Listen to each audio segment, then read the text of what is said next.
On April 15, 2019, an unexpected fire almost destroyed one of the most famous buildings in the world, the Notre-Dame Cathedral in Paris.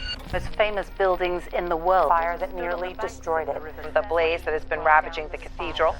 It spread quickly, burning through the tall spire and most of the roof. The fire began in the evening and was raging until the next morning.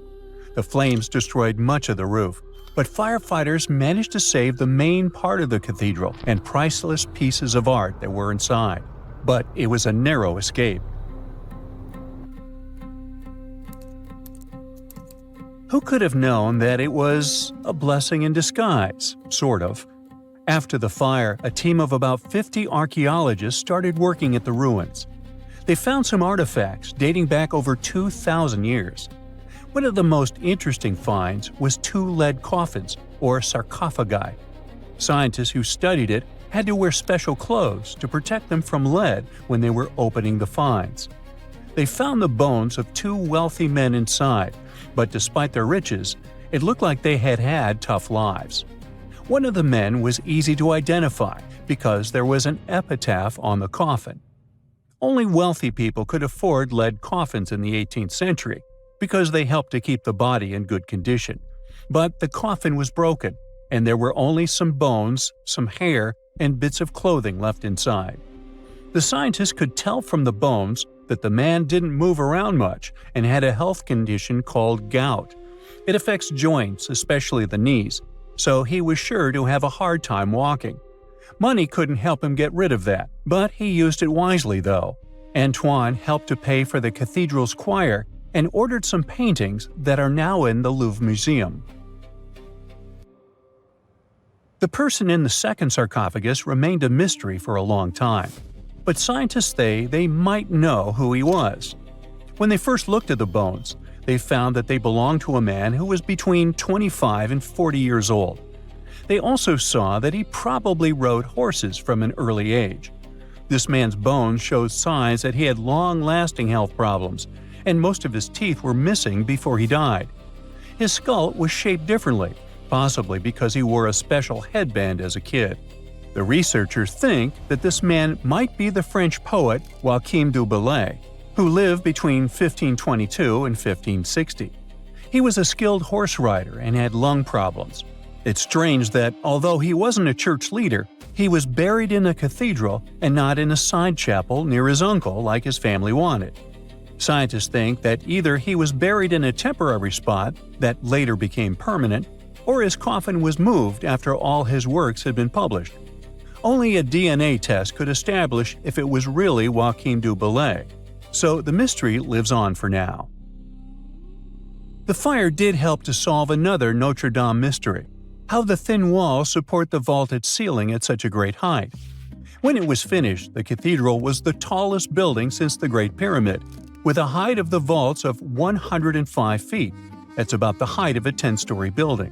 The fire of 2019 revealed a secret hiding inside the walls: thousands of iron staples. Each of them is about 8 to 20 inches long, like the length of a ruler or a little longer, and they weigh 3 to 9 pounds. Before using iron, builders would put wooden rods between the walls to help keep everything steady, but wood is not as strong as iron and can break more easily. Iron is also easier to hide inside the walls, so it made the cathedral look like it was held up by magic. This idea of an iron skeleton was so good that other churches started using it too. By the way, we could have lost Notre-Dame completely in the 19th century. The Parisians were tired of the Gothic style and signed a petition for Notre-Dame's demolition. And that's when famous writer Victor Hugo, who loved architecture, saved the cathedral with The Hunchback of Notre-Dame. The novel became a hit, and people learned to appreciate the beautiful medieval construction all over again, and it was refurbished. A team of craftspeople fixed the existing features and added new elements, including a spire weighing 750 tons, copper statues, and the 56 Chimera.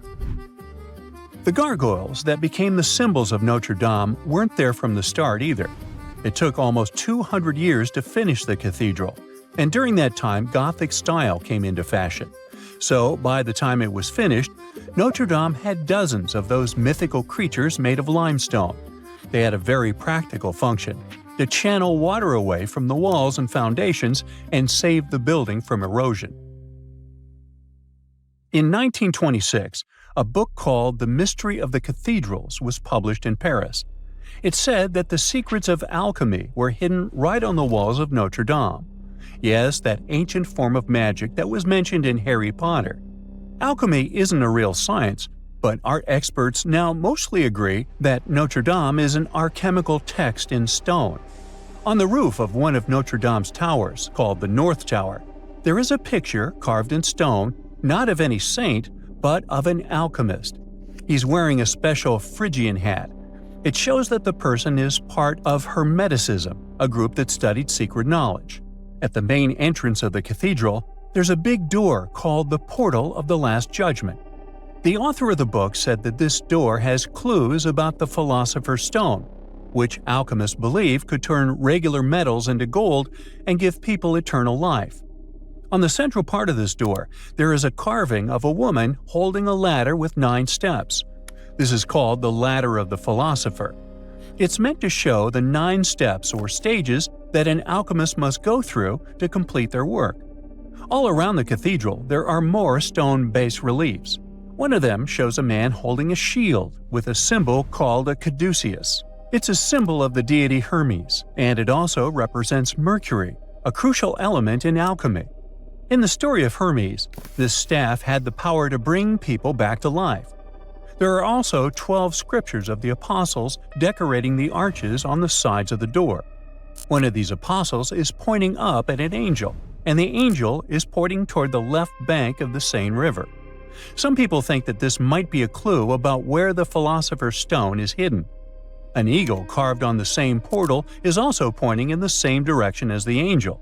The eagle also represents the power to change regular metal into gold. The main doors of Notre-Dame are covered in iron designs that look complicated to make even now. So they seemed almost impossible in the Middle Ages, when there were no fancy machines we have now. According to a legend, the ironwork was made by a young metalworker named Biscornet. It took him months of demanding work, but finally, the iron designs were finished and put onto the doors of the cathedral. When the people saw it, they could hardly believe that a human could create something so beautiful. They said he must have made a deal with evil forces, and the swirling designs look like the number 666. The fact that his name means two-horned only made things worse. Not long after the doors were installed, Biscornet passed away from all the stress and hard work. But for many people in Paris, it was only proof of the rumors. They believed that something really dark and otherworldly had come to take the man's soul as part of the deal he made to create the doors. Ooh. London, a bustling city of contrasts that never sleeps. Life is in full swing there, both on the surface, with almost 10 million people dwelling there, and underneath it. Now don't get me wrong, London rent did go crazy over the last few years, but people haven't started living underground, at least not yet. But it's safe to say there are actually 2 Londons. You know, the one with Big Ben, the Tower of London, and Greenwich, and secret tunnels and forgotten spaces that lie deep beneath the bustling streets of the city have something to show you too. It all starts with a white, unassuming door. To find it, you need to head to the eastbound platform of the Chancery Lane station on the London Underground. It doesn't seem to be hiding a big deal of secrets, but those who can open it know that behind it lies a maze of tunnels. Who knows, maybe this is the reason why Chancery Lane was closed a staggering 48 times from January to August 2023. And in 2022, it had 137 closures. That's more than a third of the entire year. They say the closures were due to all sorts of reasons, like staff shortages, naughty trespassers, and weather. But hey, it's a bit suspicious. So, the tunnels. They were built in the 1940s as shelters, later repurposed for cloak and dagger activities, storage of top-secret documents, and even telecom services. Rumor has it that the hotline between the most powerful states ran directly through these tunnels. These are called the Kingsway Exchange Tunnels, and they're located 130 feet below street level in central London underneath High Holborn. It used to be very secret-y. Ian Fleming, the guy who created James Bond and actually spent some time working at that place, got inspired by it and created the whole Q operations in the James Bond movies. The General Post Office took over in 1949, and by 1956, it turned into the place where the first transatlantic telephone cable terminated. Over the years, it was home to post office engineers and radio interference investigators. The place even had the deepest bar in the UK. It used to serve drinks for the big shots, but it's closed now. The thing is, by the 1990s, it had been mostly abandoned due to asbestos and other safety concerns. But you may get the chance to sip a drink at Britain's deepest licensed bar pretty soon. Here's the deal. In 2023, the London Tunnel swooped in to save the day. They bought the tunnels and have big plans to turn them into an interactive cultural experience for the public. With a projected opening in 2027, this place is set to become a hotspot for history buffs and curious adventurers alike. And let's not forget the cool entrances, from a secret shopfront on High Holborn to a mysterious goods lift on Furnival Street. Sadly, the entrance at Tooks Court is no more, but hey, that just adds to the mystery, right? Now, if you don't feel like waiting for several years to visit the Neither London, there's another way of seeing the other side of the city. Now, there's a small downside to it, as the tour might be a little, stinky. Do you know that beneath the streets of London, there is a maze of 1,200 miles of brick tunnels for raw sewage? That's a whole lot of pipes. And don't forget about the 80 miles of main sewers, big enough to pass for railway tunnels. Back in the day, when London was a hot spot for cholera outbreaks, the city was facing a real crisis. People were falling ill, and no one knew what to do. But the problem was that all the waste that Londoners produced went straight into the Thames, the main source of water in the city. So all the cooking, cleaning, and other activities involving water were done with the Thames' terribly dirty water. Enter Sir Joseph Bazalgette, the man with a plan. This genius engineer designed a new sewage system that saved the day. No more sewage turning the Thames into a cesspool. Bazalgette's pumping stations were like something out of a steampunk novel, massive and magnificent. Fast forward to today, and London's old sewer system is feeling the strain.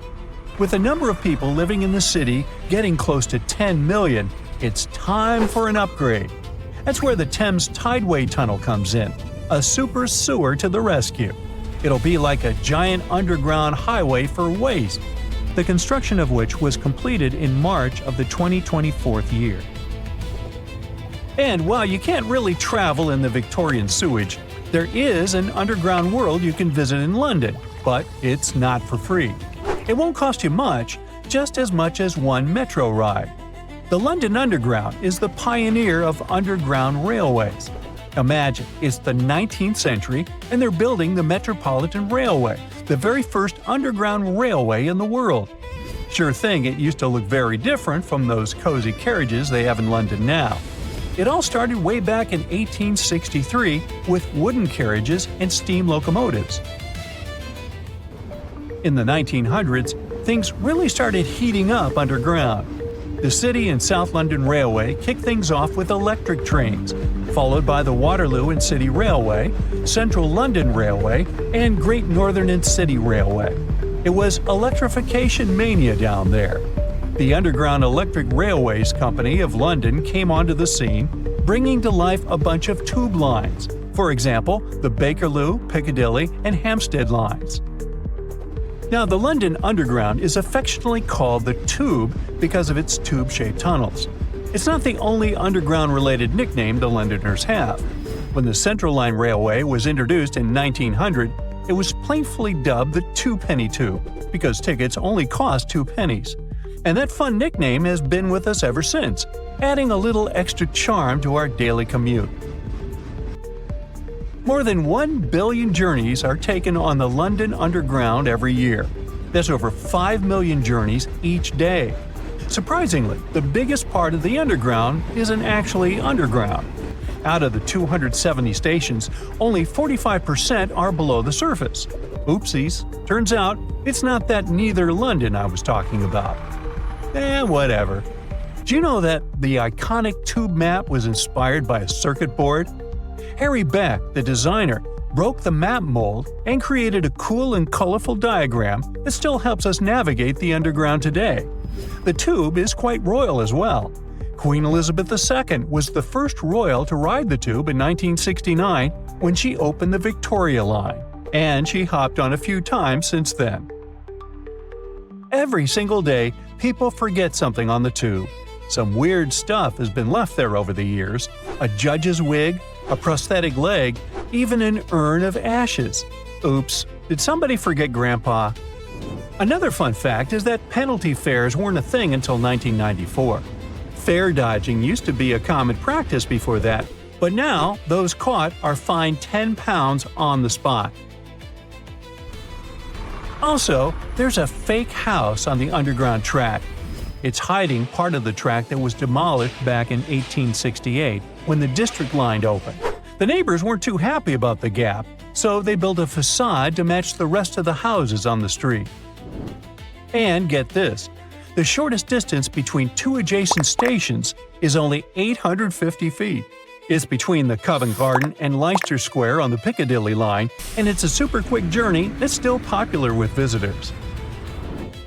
The first escalator was introduced at Earl's Court in 1911. People were so scared of it that they didn't trust its safety. Legend has it that a man named William Bumper Harris, with a wooden leg, rode the escalator all day to prove it was safe. Pretty wild, huh? That's it for today. So hey, if you pacified your curiosity, then give the video a like and share it with your friends. Or if you want more, just click on these videos and stay on the bright side.